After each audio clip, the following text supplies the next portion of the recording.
one which could not fail to impress itself deeply on my mind, unfolding as it did a number of circumstances, each interesting and wonderful to one so utterly inexperienced as I was. The name of the old man was de Lacy.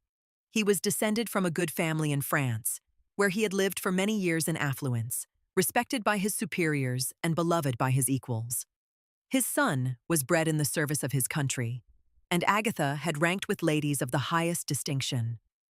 A few months before my arrival, they had lived in a large and luxurious city called Paris, surrounded by friends and possessed of every enjoyment which virtue, refinement of intellect, or taste, accompanied by a moderate fortune, could afford.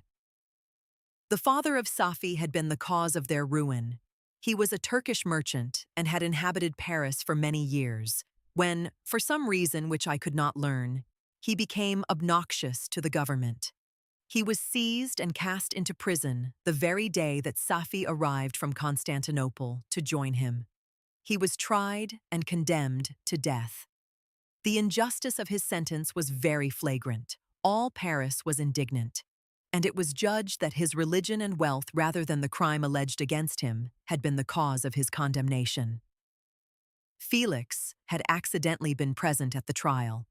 His horror and indignation were uncontrollable when he heard the decision of the court. He made, at that moment, a solemn vow to deliver him, and then looked around for the means.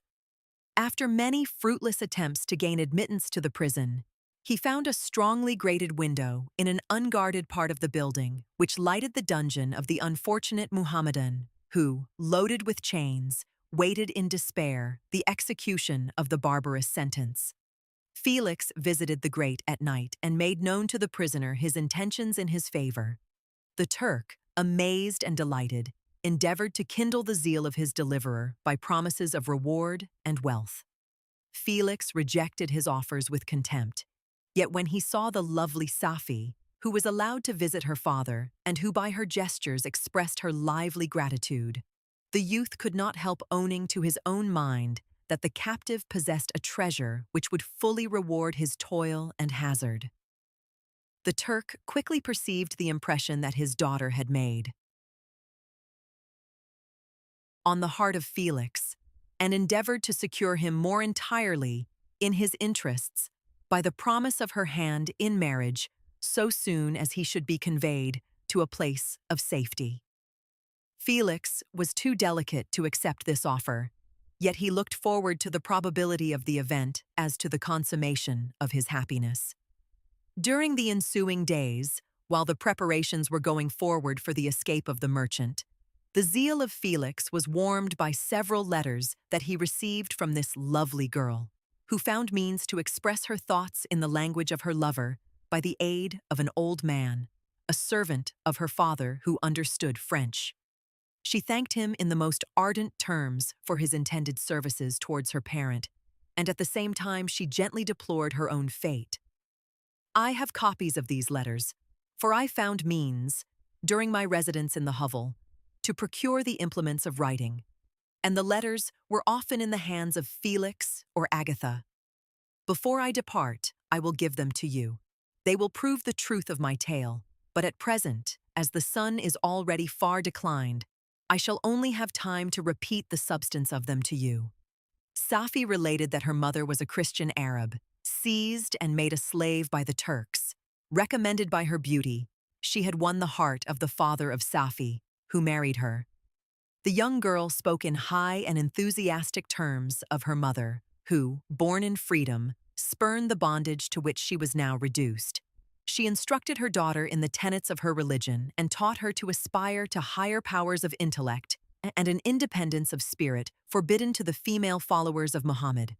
This lady died, but her lessons were indelibly impressed on the mind of Safi, who sickened at the prospect of again returning to Asia, and being immured within the walls of a harem, allowed only to occupy herself with infantile amusements, ill-suited to the temper of her soul, now accustomed to grand ideas and a noble emulation for virtue. The prospect of marrying a Christian and remaining in a country where women were allowed to take a rank in society was enchanting to her. The day for the execution of the Turk was fixed, but on the night previous to it. He quitted his prison, and before morning was distant many leagues from Paris.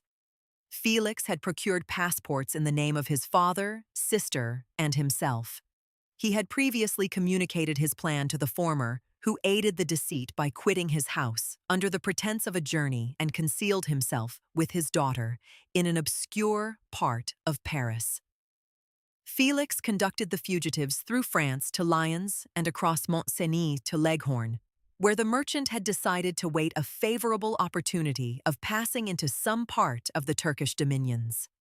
Safi resolved to remain with her father until the moment of his departure, before which time the Turk renewed his promise that she should be united to his deliverer, and Felix remained with them in expectation of that event. And in the meantime, he enjoyed the society of the Arabian, who exhibited towards him the simplest and tenderest affection. They conversed with one another through the means of an interpreter, and sometimes with the interpretation of looks, and Safi sang to him the divine airs of her native country. The Turk allowed this intimacy to take place and encouraged the hopes of the youthful lovers, while in his heart he had formed far other plans. He loathed the idea that his daughter should be united to a Christian, but he feared the resentment of Felix if he should appear lukewarm, for he knew that he was still in the power of his deliverer if he should choose to betray him to the Italian state which they inhabited. He revolved 1,000 plans by which he should be enabled to prolong the deceit until it might be no longer necessary, and secretly to take his daughter with him when he departed. His plans were facilitated by the news which arrived from Paris. The government of France were greatly enraged at the escape of their victim and spared no pains to detect and punish his deliverer. The plot of Felix was quickly discovered, and De Lacy and Agatha were thrown into prison. The news reached Felix and roused him from his dream of pleasure. His blind and aged father and his gentle sister lay in a noisome dungeon while he enjoyed the free air and the society of her whom he loved. This idea was torture to him. He quickly arranged with the Turk that if the latter should find a favorable opportunity for escape before Felix could return to Italy, Safi should remain as a boarder at a convent at Leghorn, and then, quitting the lovely Arabian, he hastened to Paris and delivered himself up to the vengeance of the law, hoping to free De Lacy and Agatha by this proceeding. He did not succeed. They remained confined for 5 months before the trial took place, the result of which deprived them of their fortune and condemned them to a perpetual exile from their native country. They found a miserable asylum in the cottage in Germany, where I discovered them. Felix soon learned that the treacherous Turk, for whom he and his family endured such unheard-of oppression, on discovering that his deliverer was thus reduced to poverty and ruin, became a traitor to good feeling and honor, and had quitted Italy with his daughter, insultingly sending Felix a pittance of money to aid him, as he said, in some plan of future maintenance. Such were the events that preyed on the heart of Felix, and rendered him, when I first saw him, the most miserable of his family. He could have endured poverty, and while this distress had been the meed of his virtue, he gloried in it. But the ingratitude of the Turk and the loss of his beloved Safi were misfortunes more bitter and irreparable. The arrival of the Arabian now infused new life into his soul. When the news reached Leghorn that Felix was deprived of his wealth and rank, the merchant commanded his daughter to think no more of her lover, but to prepare to return to her native country. The generous nature of Safi was outraged by this command. She attempted to expostulate with her father, but he left her angrily, reiterating his tyrannical mandate. A few days after, the Turk entered his daughter's apartment and told her hastily that he had reason to believe that his residence at Leghorn had been divulged and that he should speedily be delivered up to the French government. He had consequently hired a vessel to convey him to Constantinople, for which city he should sail in a few hours. He intended to leave his daughter under the care of a confidential servant, to follow at her leisure with the greater part of his property, which had not yet arrived at Leghorn. When alone, Safi resolved in her own mind the plan of conduct that it would become her to pursue in this emergency. A residence in Turkey was abhorrent to her. Her religion and her feelings were alike averse to it. By some papers of her father, which fell into her hands, she heard of the exile of her lover and learnt the name of the spot where he then resided. She hesitated some time, but at length she formed her determination.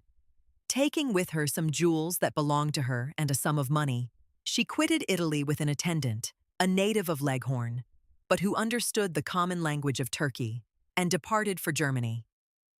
She arrived in safety at a town about 20 leagues from the cottage of de Lacy, when her attendant fell dangerously ill.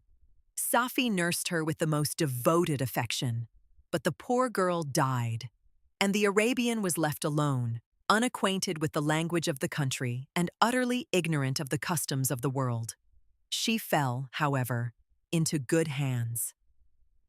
The Italian had mentioned the name of the spot for which they were bound, and after her death, the woman of the house in which they had lived took care that Safi should arrive in safety at the cottage of her lover.